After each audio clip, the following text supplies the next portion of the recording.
Okay, thank you everyone for joining us today on Better Head Podcast.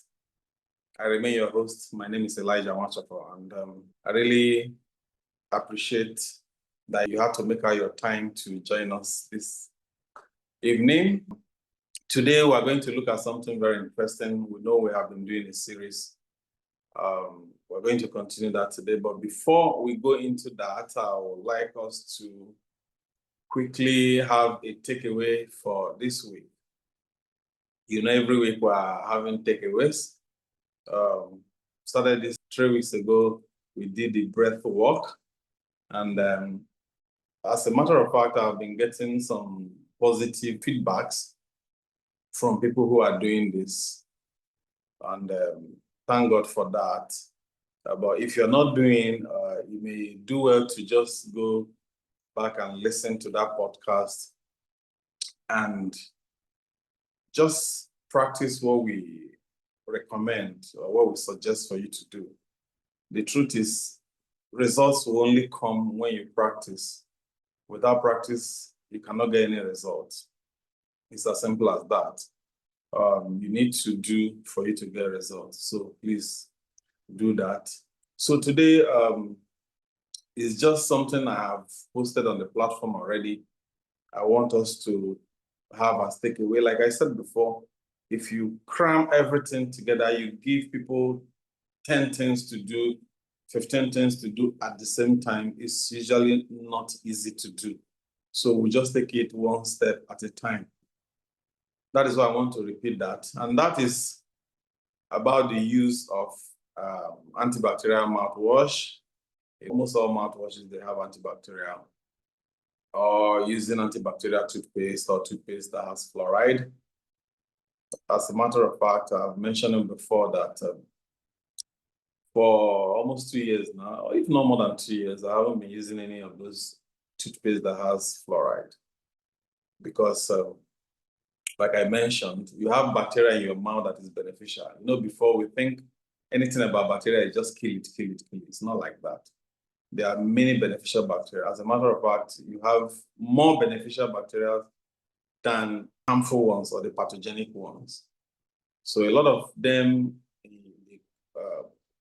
the crypt of the tongue, you know, down the tongue, they are very beneficial. So that when you eat your vegetables, they are able to get the benefit of that vegetable. You know, you have nitrate in vegetables, I mentioned it before. They are the ones that convert that nitrate to nitrite. And then you now swallow the nitrite, the acid in your stomach will now cleave it, and it will produce a gas called nitric oxide.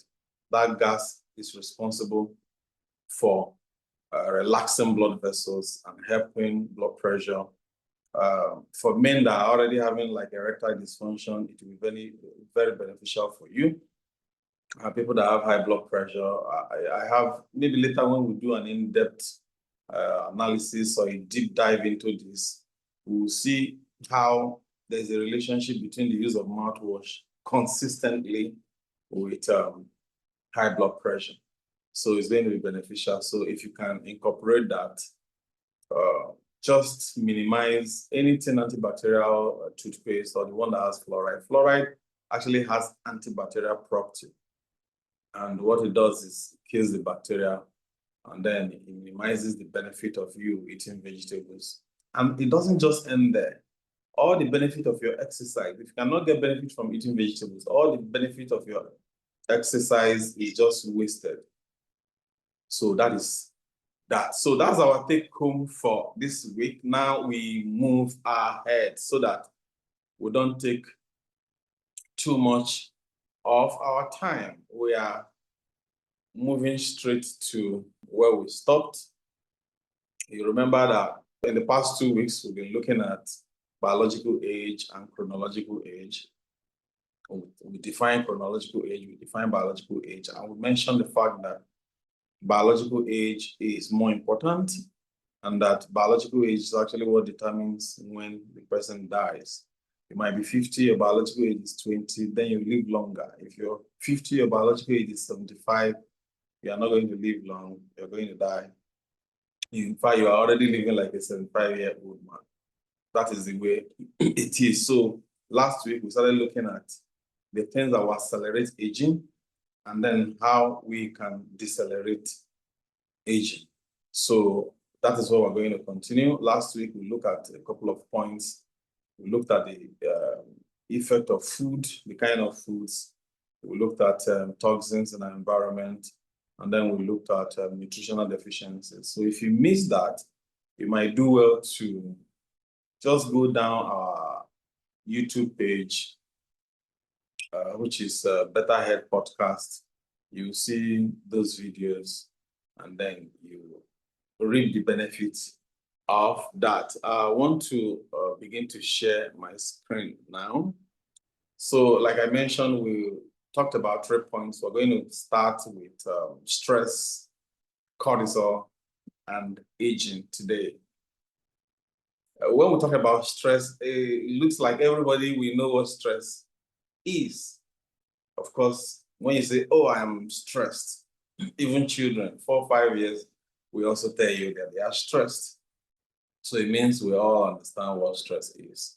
But just by the way of definition, stress is your body's natural physical and mental reaction to a challenge, demand, or a perceived threat. So if you have a perceived threat, let's assume you went to work and then you go back by 8 p.m. everywhere is dark. You just turn on the outside light to open the door, and then you see someone who pulls out a gun. You know what is going to happen. Your heart rate is going to increase. You're going to start sweating. A lot of things will happen. And then in your system, inside the body, what you don't see is adrenaline will be released, cortisol will be released, and they are there actually at the baseline, but that the quantities will now be increased. That's why if you want to run, you can even fly a fence. You won't even realize you're the one. Later you say, oh, was I the one that did this? That response is actually called fight or flight. Either you fight, you take on that thing, or you flight, that's when you flee, you run away.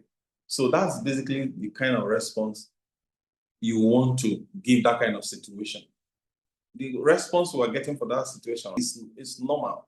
Why? Because that is what God has put in there for us to be able to respond to that kind of perceived threat, if we have perceived threat. And it's normal. It's normal in the sense that it just happened for a very short time and it dissipates. So all the cortisol will now go down, the adrenaline will go down, you become normal. But imagine a situation where that kind of response is coming, but it's not coming in that very large amount. It's coming on a very small level or subtle that you might not even be able to notice. Your heart rate will just increase a little bit, blood pressure increase a little bit, blood sugar increase a little bit because the cortisol is there a little bit higher, adrenaline is a little bit higher. What will happen? When it happens for a very long time, we discover that it's going to become a big problem for you because blood sugar, from there, diabetes can come in, blood pressure, and a couple of other things. And that is what happens. There are different kinds of stress. This is beyond the scope of this lecture now. In the future, we're going to do a deep dive into some of these things, and that will help you in making decisions for your health. So, but now, you know, we have all the physical stress, you have emotional, you have psychological, all those ones are there. So I don't want to go into that. But I want to look at some of the stressors we have, things that stress us, financial strain. You know, you have rent to pay, you have school fees to pay, you have some financial obligations, and the deadline is coming. It happens. You know, you have traffic, especially those that live in traffic-laden cities, especially Lagos. There are people that work, that spend 2 hours, 3 hours in the morning, and then 3 or 4 hours in the evening. So spending 6 to 7 hours on the road, just on traffic, that is strenuous and stressful. And then you have family obligations. You have to meet some family needs if you're not able to meet them.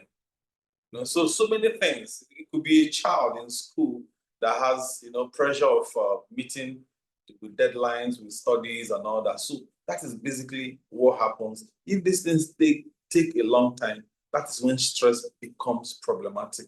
So chronic stress, I've mentioned, raises cortisol, and then high cortisol actually speeds up cellular aging. So it means if we have consistently high level of cortisol, our aging is going to be faster than we expect. And then stress actually disrupts the body's repair mechanism. You know, the body will always repair. Like we say, when you sleep, that's when your body will heal and repair. So imagine your adrenaline is high, your cortisol is high at night. You're not going to be able to heal. You're not going to be able to repair because it's going to instigate the stress response. So you're going to have stress response. And then that's one of the reasons exercise, you are advised not to like exercise at night or eat very late at night, because this thing can trigger a stress response for a while. So that when you're sleeping, you know you're sleeping. If you have loaded heavy pounded yam and then you're now sleeping, what happens? All the energy that the body would have used to repair will now go to digest. So that's what happens. And we know consequences of stress, diabetes, high blood pressure, heart disease, a lot of diseases are there. And I put in here the breath. When you are really at rest, you know, there is stress, fight or flight. If I want to go scientific, you say that's the sympathetic response of the body.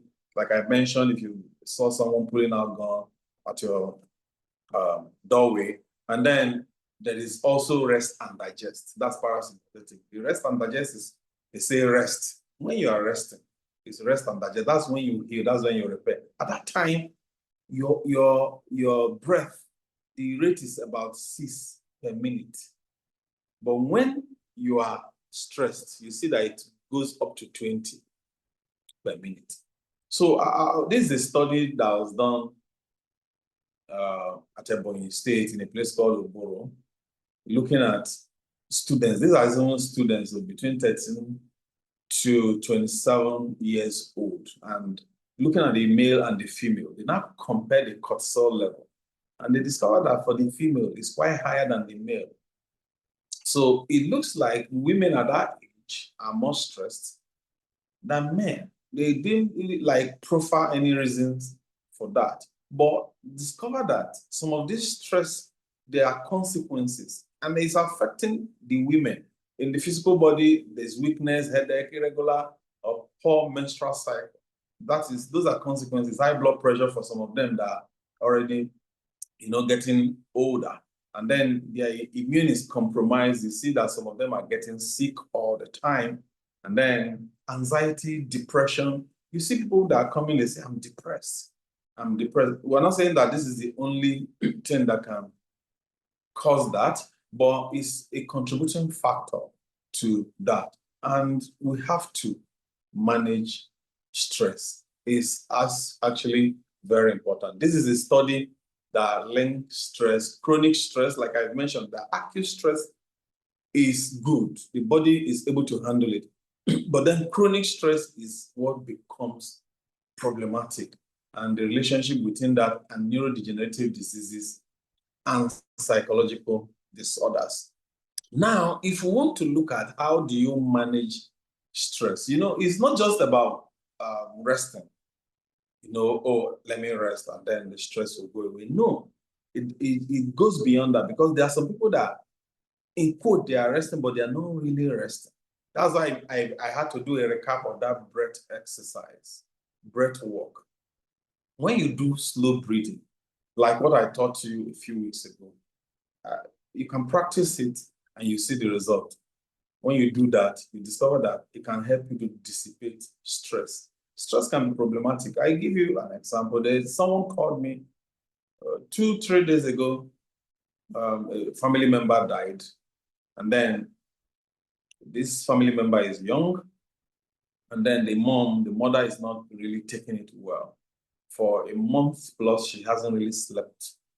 According to her, the one that called me 2 days ago, that she hasn't even slept more than 2-3 hours a night. So every time she's worried, her BP now shot up to about 190, 110, according to her. And I said, okay, that's a breath exercise I mentioned to all of us 2 weeks ago. I said, tell her to do it. And the person talking to me is a nurse. I now explained it to her. I said, tell her to do it. I now mentioned one supplement, not even a BP medicine, supplement. I now mentioned the dose. I say, give her. And that was it. The next day, which was yesterday, it was like magical. She called me that the BP crashed to 130, 80 or so. This is somebody that has gone to the hospital to see doctors. They have prescribed all the Lexotan and all the sleep medicine, and it didn't work. But this breath exercise. So that's why I'm encouraging you to do it. And then nature walk. I haven't done this nature walk. I haven't done it, but that is what the research shows: a combination of all this, and then gratitude.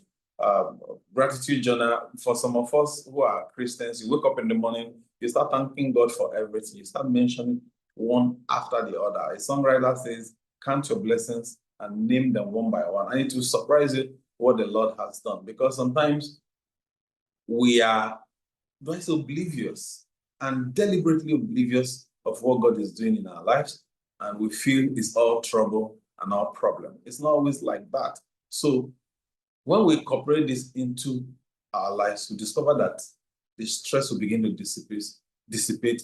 We will now go in from the stress response to the rest and digest. Another thing is meditation, how we can handle stress. Meditation, I'm going to talk about meditation later, not today, because I will tell you some response, the kind of effect I have seen with meditation is mind-blowing, it's mind-boggling. You will not believe it. Meditation, what meditation can do, how it can radically transform someone's life. I'll teach you how to do it. I do that every morning. So this is a study. I like to prove everything I'm saying. This is systematic review. Systematic review is when you put in many studies together and analyze them together. So I'll just read this from this study. Say, when all meditation forms were analyzed together, meditation reduced cortisol, C-reactive protein. C-reactive protein is a measure of inflammation. If you say, oh, you are inflamed, we talked about inflammation 2 weeks ago, how it's like fire that is just burning at a low level. And then you have blood pressure, heart rate, triglyceride, and tumor necrotic factor alpha. All these things are measures of inflammation. So overall, meditation practice leads to decreased physiological markers of stress in a range of population. So you can see that these people, they looked at people that were meditating and people that were not meditating. So you can see how important meditation is. And then there are more. This one is actually surprising, laughter. I know you'll be wondering, how does laughter help with stress? As a matter of fact, do you know that recently I have started recommending laughter for some of my clients, especially those that have chronic diseases that they are scared they are going to die. Like, cancer, you have heart disease, and then it's almost like one is dying. I recommend that. Laughter is extremely powerful. It's extremely powerful. There's a story of someone. It's not just like a story. This is what happened. There's someone that he had an autoimmune disease. Autoimmune is when your immune system is destroying your body. And then this one is incurable. And he was just dying. And they told him it's incurable, you're going to die. So he was just marking time in the hospital there. So he's now started, he's a voracious reader. He started reading a lot of things. Read here, read this, read that, read that. And while he was doing that, he now made some discoveries. It looked at the psychology or the psychotherapy, the effect of your mindset on health and diseases. So he started, programming his mindset to positive thinking. Instead of thinking of death, he's thinking of good things. He's trying to remember good things in his life. Another thing he did was high dose vitamin C. I won't tell you the dose now. Later when we talk about vitamin C, I'll tell you some magics that my vitamin C can do that most people don't know. Then another thing he did was laughter. Do you know he started getting some of these clips of comedies, and he will now laugh. And you know he was in severe pain. But when he laughs hard for 10 minutes, he discovered that the pain would disappear for like 4 hours. Isn't that incredible? And then after 4 hours, the pain will return again gradually. Oh, you will now turn in again and then laugh and laugh and laugh. The pain will disappear. That's how it started. And do you know, after a couple of weeks, the disease disappeared. Something that has been said is incurable. So I'm sharing all this for people to begin to incorporate this into your life. I actually recommending it for people. There might be one or two that this call now. I don't know how many we are because I'm already out of that platform. I don't know people that are there, but there might be one or two that I've recommended it for. Just laugh. Just get a comedy, whatever will make you laugh. Laugh hard. And then music also. But that's why we have to be careful the kind of music we listen to. Music is extremely powerful when it comes to stress and many other things to help, for example, in terms of reprogramming our minds. Music is extremely powerful. So it's something that we know the kind of music we should be listening to. It's not all music we listen to. Then another thing is prayer. You know, I know that many of us here on this platform will pray. It might not be only Christians. I know there are one or two, couple of Muslims that on this platform, they also pray too.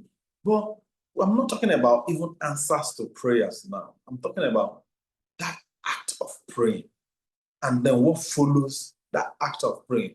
Look at what is written. It says the act of prayer has been found to lead directly to a lower heart rate, reduced muscle tension, and slower breathing rate. Clinical studies have also suggested that prayer may also contribute to feelings of tranquility by altering brain chemistry and structure.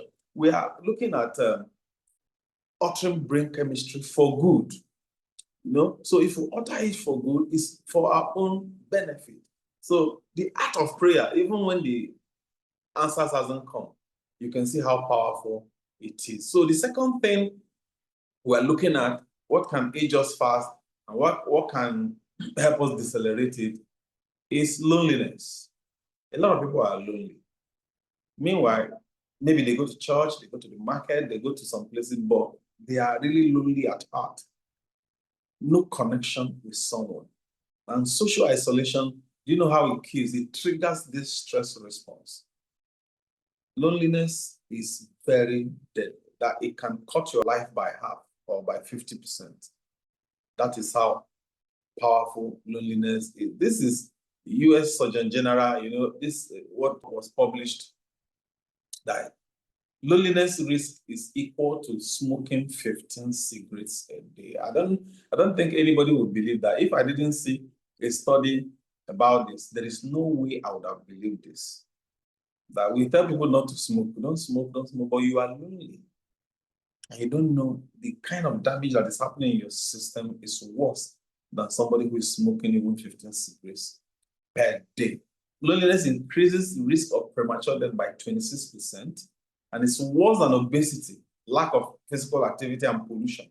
So if you're obese, you don't do exercise, really obese, and then you remember we talked about pollution. How many people pollution is killing? As of 2018 data, that PM 2.5, only one of the items we mentioned, kills about 15,000 people in Lagos State alone every year.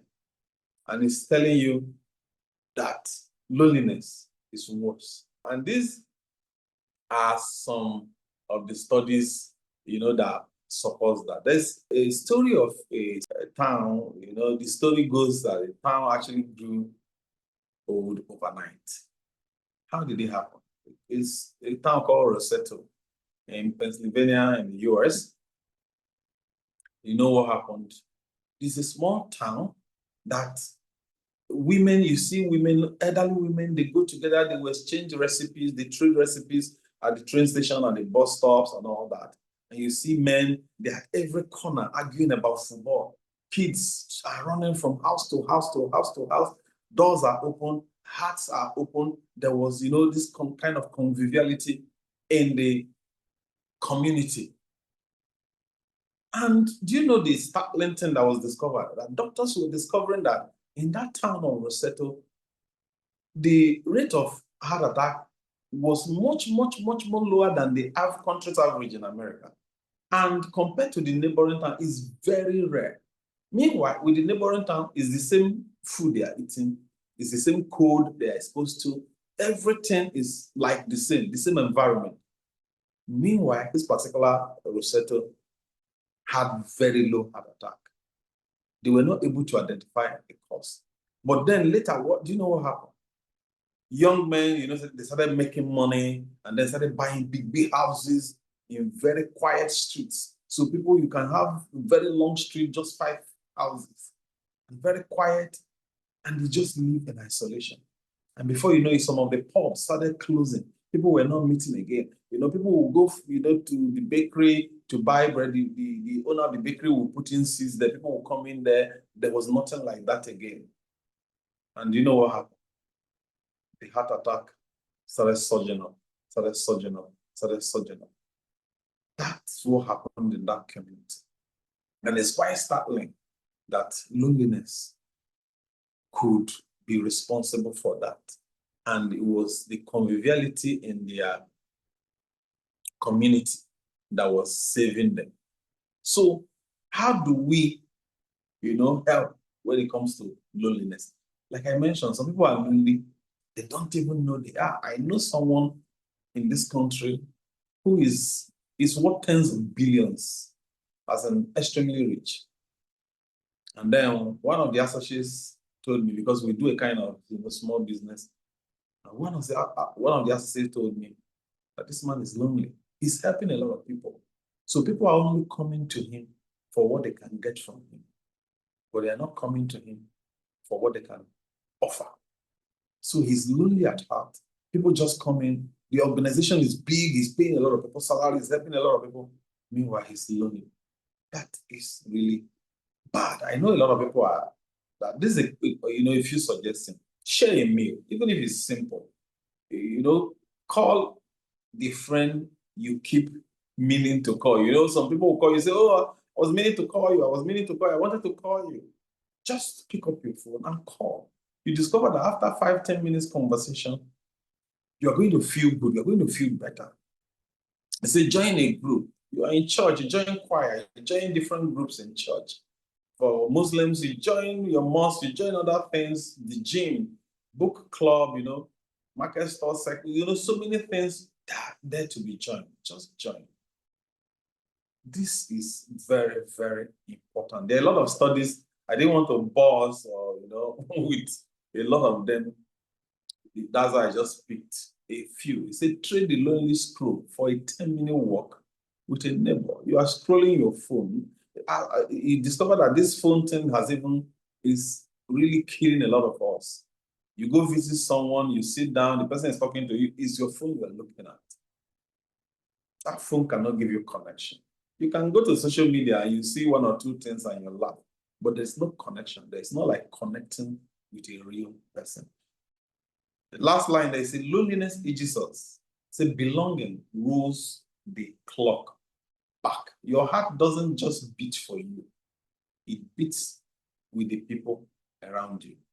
Build that rhythm again and let your body grow younger again. These are my thoughts. I just, you know, put down for us, like an admonition for us. I don't have time. I would have, you know, mentioned some of the studies in Nigeria. There are quite some studies in Nigeria that incidence of, let's look at this now. It's a social support and management of hypertension in Southwest Nigeria.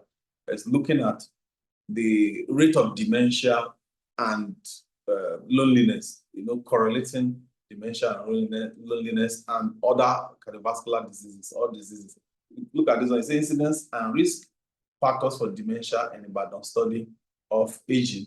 So they are looking at loneliness and the relationship it has with aging, how we can age faster because we are lonely. And then let's see if we are able to do this one before I close today. Sleep loss. We don't sleep. This is extremely critical. Sleep. I mentioned before that is when we sleep, that is when we heal. That is when we repair. If we don't sleep, we cannot heal, we cannot repair. There's a system called the glymphatic system. I just mentioned it because I don't remember it. It's not yet time to break it down. Most of us have heard the lymphatic system. It's almost like the circulatory, it's a circulatory system. Like, you know, you have the blood. That's another system of circulation. But this lymphatic is, let's say you have an injury and then you have something is swelling around your thigh. You say, oh, I have a lymph node there. You know, at the node, you have a swelling. It's because of your immune system trying to fight infection and all that. So, but this one, the brain has its own. It's called the glymphatic system. That glymphatic system, at night, when you sleep, that is when it begins to like wash off some proteins that are misfolded, some toxic elements that are in the brain. It begins to cleanse them, begin to wash them and cleanse them. So if you do not sleep well, you are inviting trouble. Poor sleep speeds of cellular age. It's a chronic sleep that increases disease risk. And then let me show you quickly a study. This University of California, Los Angeles, they looked at, you remember we talked about that epigenetic methylation, how you can, one of the ways you look out, you can determine the biological age of people. That's what they did. They now looked at women after giving birth. So they gave birth and then they followed them for 1 year. So they looked at women that slept less than 7 hours, 3, 4, 5, 6, you know. And then they looked at other women that slept over 7 hours, 7 to 9 hours. These are women that are, you know, breastfeeding, you know, taking care of the young, postpartum, you know. And you know what they discovered was quite amazing. That after 1 year, just 1 year, I know there might be a lot of confounding factors, but after just 1 year, they discovered that based on that DNA methylation test, that those that didn't sleep up to 7 hours, they aged by 3 to 7 years. So it means some of them aged by 3 years. That's more than their real age, their chronological age. Some aged up to 7 years in just 1 year. So you can imagine that, how important sleep could be. This is the study. So that you don't think I'm just saying it from my head. That's the study. So overnight sleep therapy, deep sleep clears brain toxins. I think I mentioned that, I explained the lymphatic system. Hormones facilitate overnight healing. So you heal and repair at night. So prioritize 7 to 9 hours of sleep. I know this is difficult. Most studies will tell you 7 to 9 hours, but there are some also have seen in different populations. I will share that one in the future.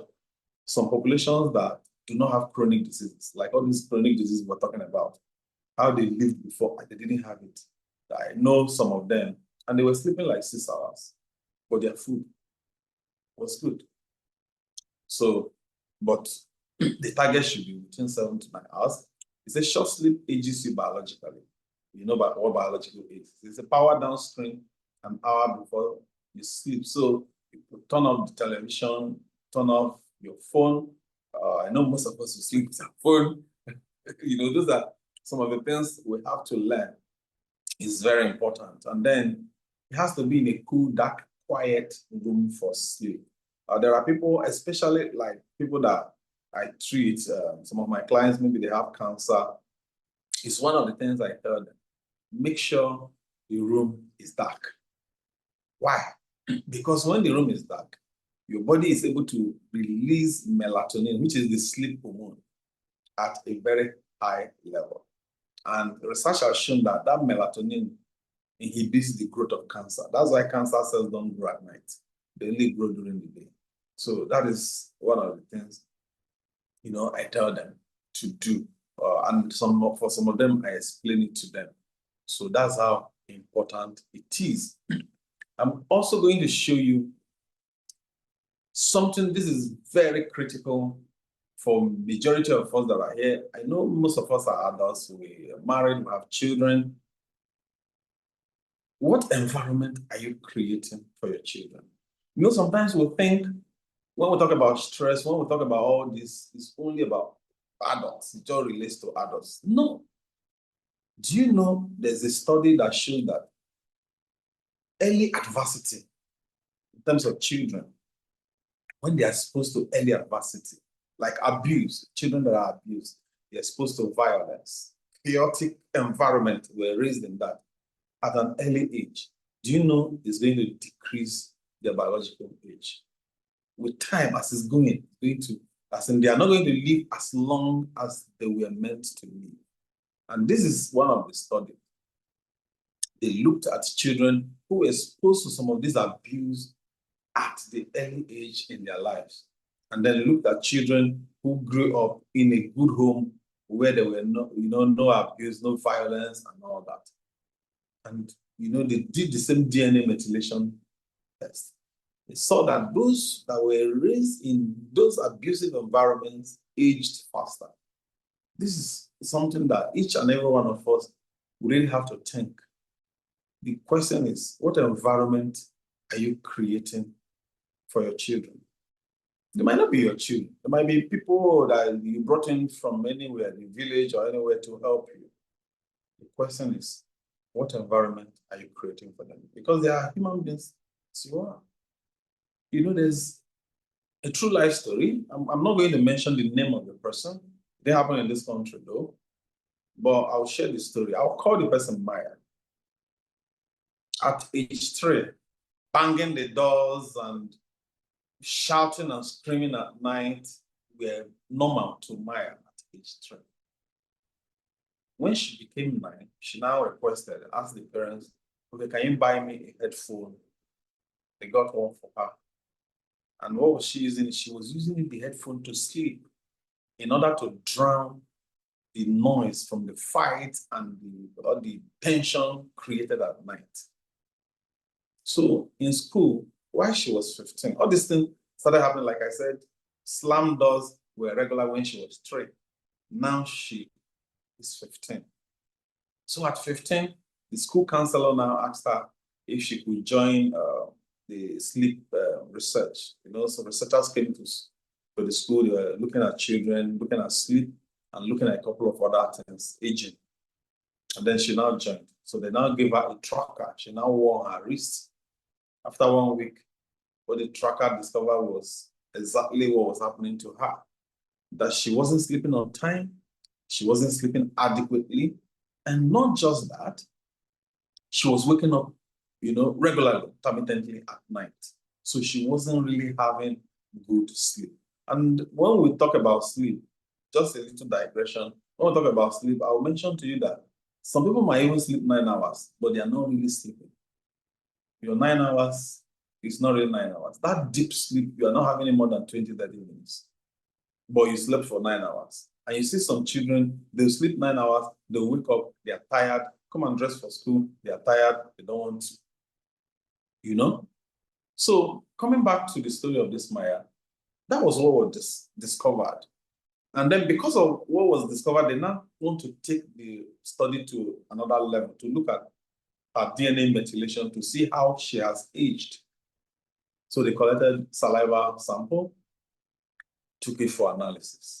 After a couple of weeks, the result came out. And behold, 15 years old, her biological age was already more than 20. That's at 15. So imagine at 15, already over 20, it means she has already lost 25% of her life, of her lifespan. That is incredible.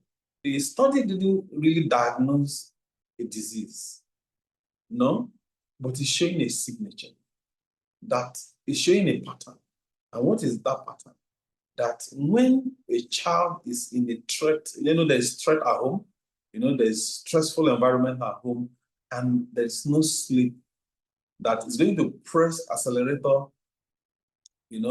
on the aging in that child. So the child is going to age very fast when these environments happen. So the question is still coming to us, what kind of environment do we create for our children? I know one of the people that, or one of the groups that creates this environment that many parents need to speak up sooner or later is our schools. You see some children, they're waking up 5 a.m. because the school bus is coming by 6 a.m. So they have to dress up, they have to eat that early, and then they go to school. And then they come back by 4, 5 p.m. And then when they come back by 4, 5 p.m., they're coming with a trailer load of homework for them to do. Then the parents that would have stressed him or herself will now come back and be helping, or you get a lesson teacher. So you can see that this age, we're already stressing these children, but we're thinking we're helping them. Why? Because we're not doing any of these studies. So it's quite important that we consider some of these things.